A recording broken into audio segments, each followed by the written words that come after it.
से आप सभी लोग को इस चैनल से जुड़ने के लिए बहुत बहुत स्वागत है दोस्तों। जैसा कि आप जानते हैं कि डेली बेसिस पे इस चैनल पे दोस्तों हम लोग करंट अफेयर्स को डिस्कस करने का काम करते हैं, यानी कि एक तरीके से जो हाल फिलहाल में जो घटनाएं घटी हुई होती है दोस्तों, उस पर हम लोग चर्चा करने का काम करते हैं दोस्तों।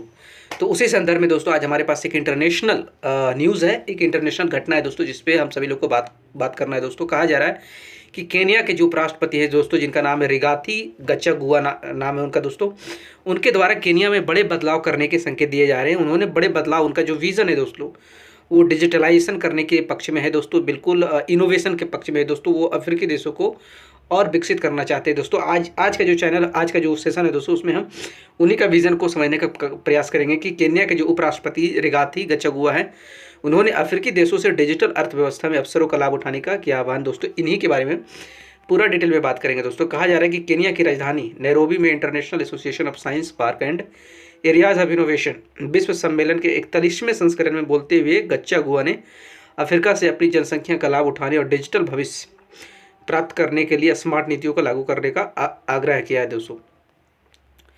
कहा जा रहा है केन्या के उपराष्ट्रपति रिगाथी गच्चागुआ ने बुधवार को अफ्रीकी देशों के लिए डिजिटल अर्थव्यवस्था द्वारा प्रस्तुत विशाल अवसरों को ऑनलाइन करने की तत्काल आवश्यकता पर जोर दिया और रोजगार पैदा करने और सेवा वितरण को बढ़ाने की भी इसकी क्षमता पर भी प्रकाश डालने का काम किया है दोस्तों। केन्या की राजधानी नैरोबी में international association of science park and areas of innovation विश्व सम्मेलन के 41वें संस्करण में बोलते हुए गच्चागुआ ने अफ्रीका से अपनी जनसंख्या का लाभ उठाने और डिजिटल भविष्य प्राप्त करने के लिए स्मार्ट नीतियों को लागू करने का आग्रह किया है। चागुआ ने कहा, हमारे महाद्वीप में युवाओं के नवाचारों और उद्यमशीलता की भावना का लाभ उठाकर एक वैश्विक प्रौद्योगिकी महाशक्ति बनने की क्षमता है। यह जनसांख्यिकी ज्ञान आधारित अर्थव्यवस्था में परिवर्तन को शक्ति प्रदान कर रही है दोस्तों। समाचार एजेंसी सिन्हुआ की रिपोर्ट के अनुसार 24 से 27 सितंबर तक आयोजित जो 41वां ISP सम्मेलन जनसांख्यिकी उद्यमिता और प्रौद्योगिकी भविष्य की अर्थव्यवस्थाओं की सीमाओं को परिभाषित करता है दोस्तों, विषय पर केंद्रित है। इसने नीति निर्माताओं, उद्योग अधिकारियों, नवप्रवर्तकों, नियामकों और विद्वानों सहित 50 देशों को 1500 से अधिक प्रतिनिधियों को एक साथ लाया है दोस्तों, ताकि यह चर्चा की जा सके कि उभरती प्रौद्योगिकियां अर्थव्यवस्थाओं को कैसे बदला जा सकती है, जलवायु कार्रवाई को बढ़ावा दे सकती है और संयुक्त राष्ट्र 2030 के लक्ष्यों को प्राप्त कर सकती है दोस्तों। गच्चागुआ ने अफ्रीका के डिजिटल परिवर्तन का समर्थन करने, समावेशी विकास, कृषि, विनिर्माण, स्वास्थ्य, परिवहन, पर्यटन जैसे महत्वपूर्ण क्षेत्रों की जलवायु प्रूफिंग के लिए केन्या की प्रतिबद्धता पर प्रकाश डाला है।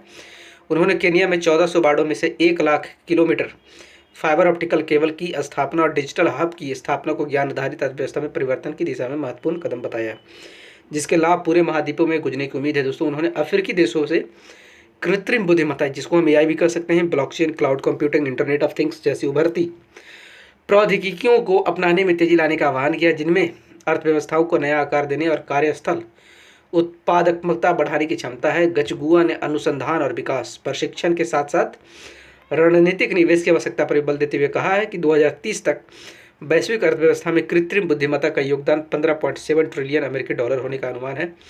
केन्या और अफ्रीका के पास इस तकनीकी का एक हिस्सा होना चाहिए दोस्तों, ऐसा इनके द्वारा कहा गया है। गच्चागुआ का मानना है कि मजबूत विज्ञान, प्रौद्योगिकी और नवाचार केंद्र विकसित करके अफ्रीका गरीबी, भूख, युवा बेरोजगारी, बीमारी और पर्यावरणीय संकट जैसे स्थानीय मुद्दों से निपटने के लिए बेहतर स्थिति में होगा। IASP के मुख्य कार्यकारी अधिकारी एब्बा लुंड ने कहा कि डिजिटल उपकरणों का लाभ उठाने से अफ्रीकी देशों को समृद्ध और समावेशी भविष्य के लिए मदद मिल सकता है दोस्तों। उम्मीद करते हैं आप सभी को चीज़ें अच्छी समझ में आई होगी दोस्तों। हमारे चैनल से जुड़ने के लिए आप सबको बहुत बहुत धन्यवाद दोस्तों।